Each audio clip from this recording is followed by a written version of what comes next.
আজকে আমি খুব মুখরোচক একটা খাবার তৈরি করব। এটা কম বেশি সবারই পছন্দের। আর এটা হচ্ছে চটপটি বানাবো। আর এখানে আমি ডাবলি বুট নিয়েছি। নিয়ে এটাকে পানিতে ভিজিয়ে রাখছি প্রায় ২-৩ ঘন্টার জন্য। ২-৩ ঘন্টা পর এটা কিন্তু একদম ফুলে ডাবল হয়ে যাবে। আজকে আমি যেভাবে চটপটিটা বানাবো এটা কিন্তু সবচেয়ে সহজ পদ্ধতিতেই বানাবো। আমার মনে হয় দুনিয়াতে এরকম সহজ পদ্ধতি আর নাই। তো যাই হোক এখানে হচ্ছে আমার মটর ডালটা কিন্তু একদম ফুলে ডাবল হয়ে গেছে। এখন এটা প্রেসার কুকারে বসিয়ে দিচ্ছি। তো এটাতে আমি সামান্য একটু পানি দিয়েছি, খুব বেশি পানি দিইনি। তারপর একটু লবণ, হলুদ দিয়ে এটা ঢাকনা লাগিয়ে এটাকে আমি ২-৩ টা সিজ দেওয়া পর্যন্ত এটা আমি সিদ্ধ করে নিয়েছি। এটা খুব বেশি সিজ দিলে কিন্তু আবার একদম ডাল হয়ে যাবে। তো এটা সিদ্ধ হতে আমি এদিক দিয়ে হচ্ছে আটা নিয়েছি, সুজি নিয়েছি লবণ আর একটু কালো জিরা নিয়ে ভালোভাবে মিক্স করে নিচ্ছি। ফুচকা বানানোর জন্য একটা ডো তৈরি করব। তো একটু সামান্য তেল নিয়ে আমি হচ্ছে ভালোভাবে মিক্স করে নিচ্ছি আটার সাথে। ভালোভাবে মিক্স হওয়ার পর এখানে অল্প, অল্প পানি দিয়ে একটা রুটি বেলার ডোর মতো একটা ডো তৈরি করব। তারপর হচ্ছে রুটি একটা বেলে নেব বড় সাইজের। খুব বেশি পাতলাও হবে না আবার খুব বেশি মোটাও হবে না। মিডিয়াম সাইজেরই হবে।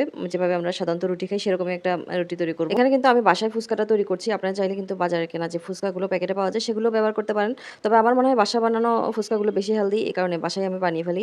তো যাই হোক এখানে হচ্ছে আমার রুটিটা কিন্তু কমপ্লিট হয়ে গেছে। মানে রুটি বেলানো হয়ে গেছে।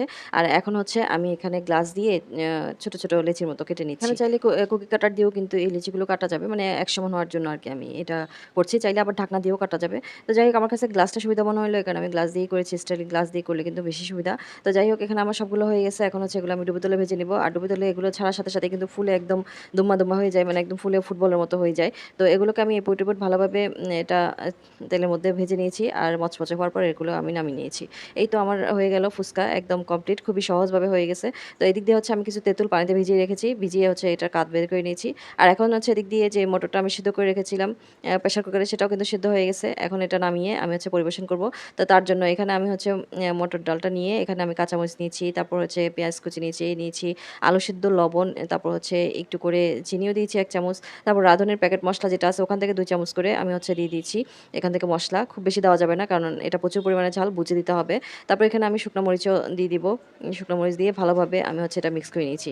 সাথে দিচ্ছি তেঁতুলের যে কাতটা বের করে রেখেছিলাম সেই কাতটাও দিয়ে দিলাম। দিয়ে ভালোভাবে মিক্স করে নিয়ে এখন হচ্ছে উপর দিয়ে আবারও কিছু পেঁয়াজ কুচি, তারপর হচ্ছে শসা কুচি, কাঁচামরিচ কুচি, পুদিনা পাতা কুচি, ডিম সিদ্ধ করে সেটাকে একটু কষলিয়ে নিয়ে তারপর হচ্ছে দিয়ে দিয়েছি। চাইলে এখানে গ্রেট করে দেওয়া যায়। তবে আমি হাত দিয়ে কষলিয়ে দিয়ে দিয়েছি। এখন হচ্ছে পুরোপুরিভাবেই আমার রেডি হয়ে গেছে এই চটপটিটা।